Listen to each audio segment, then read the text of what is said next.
Americans spend 10 minutes or less reading a day. So what are they missing out on? Are you one of those statistical group? Or are you in that statistical group?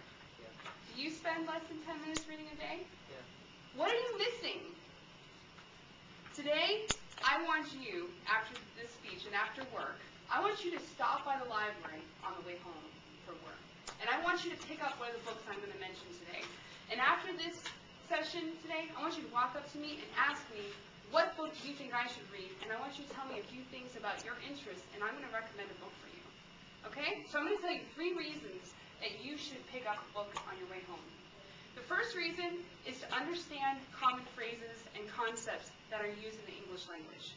Okay? How many times have you heard someone say, what's in a name? Right? Or how about, the world is a stage? Or the most famous literary line, to be or not to be. What are behind all of those phrases? Well, you would have to read Shakespeare's plays to understand, because each of those is coming from characters who are in situations that you actually need to read those plays to really understand the depths and the emotion that is going on behind Hamlet's line, to be or not to be. He's talking about suicide, okay? It's really, really amazing, and you need to read those. Okay, another thing is, how many of you have ever heard of a show called Big Brother? Okay, that's like a top TV show. Well, that phrase, Big Brother, comes from George Orwell's 1984. And unless you read that book and understand the kind of despotic nature of that government, then you're not going to be able to appreciate what Big Brother really means and what people are talking about when they reference that in just regular everyday language. How about down the rabbit hole? How many of you have heard that phrase? Well, that comes from Lewis Carroll's Alice in Wonderland. And to understand all the connotations, you should read that book. All right, so the second reason that you should read the classics and great literature is because you will view life from another perspective. All right, we all live in Tampa. We all have our daily lives. We work at Verizon, or other places. We have children, families who demand things from us, right? We're stuck in our lives. We have this tunnel vision. Well, if you read a book, you can understand what it's like to live in a different era or be a different person. Like, what would it be like to live in pre-Civil War United States? Well, if you read Huck Finn, you'll understand that. What it would be like to think that slavery is the right thing, and you decide that you're going to help a slave become free. Well, learning to view the world through that person's eyes, through Huck Finn's eyes, by Mark Twain, you will actually understand a different perspective on life. Or what it would be like to be a woman, a very poor woman in 1722, who actually cannot work.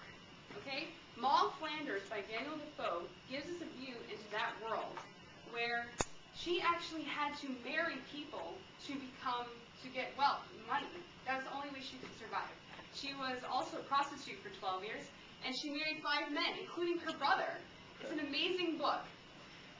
Okay, what about living in Ireland in early 1900s, or in 1909? Well, if you read Ulysses, you'll learn about the middle-aged advertising executive, Leopold Bloom, and the book Ulysses by James Joyce. You actually walk through Ireland in a day of his life and see his perspective on all the different things. It's actually a fascinating book. Or what would it be like to be a migrant worker in the 1920s? Well, you can find out by reading Grapes of Wrath by John Steinbeck. Okay, the final reason why each of you needs to stop by the library on your way home today is to gain wisdom. Okay? You need to experience other people's lives and see the mistakes they made, and then apply that to your own life so you cannot make those mistakes. For instance, there is a woman in the fictional book by Leo Tolstoy who had everything. She had a great husband, she had a beautiful son, and she gave it all up for a love affair.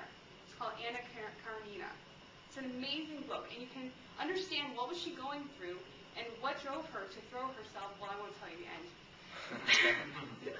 But you need to read that book so you can understand where was she coming from, and then decide for yourself, do you want to avoid those mistakes.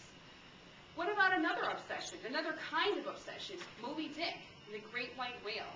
He gave up his entire life chasing this one white whale. Was it worth it? You can struggle through those questions while reading it by Herman Melville. Or what was it like to be a doctor in the plague? Well, you can read about it in The Plague by Albert Camus.